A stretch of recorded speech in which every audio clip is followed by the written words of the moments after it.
क्या आपको पता है, भारत का पहला विश्वविद्यालय जहां दुनिया भर से छात्र पढ़ने आते थे, जहां ज्ञान की रोशनी थी, उसे आग के हवाले कर दिया गया।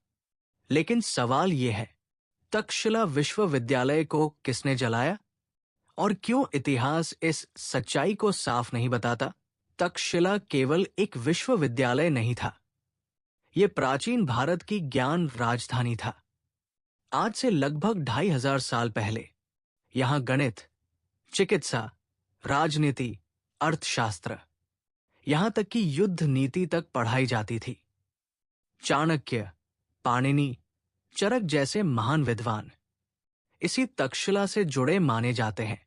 कहा जाता है कि यहां 10,000 से अधिक छात्र और 100 से ज्यादा शिक्षक थे। तक्षशिला की सबसे बड़ी खासियत थी, यहां कोई एक इमारत नहीं थी, बल्कि पूरा शहर ही विश्वविद्यालय था। छात्र अपने गुरु के आश्रम में रहते थे और शिक्षा पूरी तरह व्यावहारिक होती थी।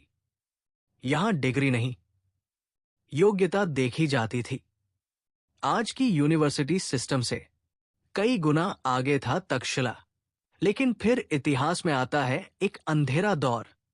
कुछ इतिहासकारों के अनुसार ईसा पूर्व 4वीं-5वीं शताब्दी में विदेशी आक्रमणों ने तक्षशिला को गहरा नुकसान पहुंचाया।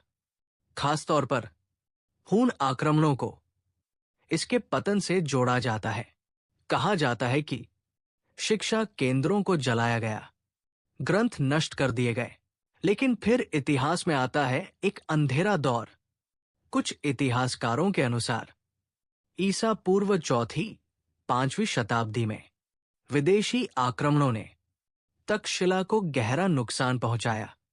खासतौर पर हून आक्रमणों को इसके पतन से जोड़ा जाता है। कहा जाता है कि शिक्षा केंद्रों को जलाया गया, ग्रंथ नष्ट कर दिए गए। लेकिन फिर इतिहास में आता है एक अंधेरा दौर। कुछ इतिहासकारों के अनुसार ईसा पूर्व 4वीं-5वीं शताब्दी में विदेशी आक्रमणों ने तक्षशिला को गहरा नुकसान पहुंचाया। खासतौर पर हून आक्रमणों को इसके पतन से जोड़ा जाता है। कहा जाता है कि शिक्षा केंद्रों को जलाया गया, ग्रंथ नष्ट कर दिए गए। सोचिए, अगर तक्षशिला आज भी होता तो भारत की शिक्षा प्रणाली कहाँ होती? हजारों पांडुलिपियां, सदियों का ज्ञान या तो जल गया या समय में खो गया। तक्षशिला का विनाश सिर्फ एक विश्वविद्यालय का अंत नहीं था, यह मानव इतिहास का सबसे बड़ा बौद्धिक नुकसान था। अगर आपको ऐसी इतिहास की अनसुनी सच्चाइयां जाननी है तो माइक वाला इंडिया को सब्सक्राइब जरूर करें, क्योंकि यहां इतिहास बोला जाता है,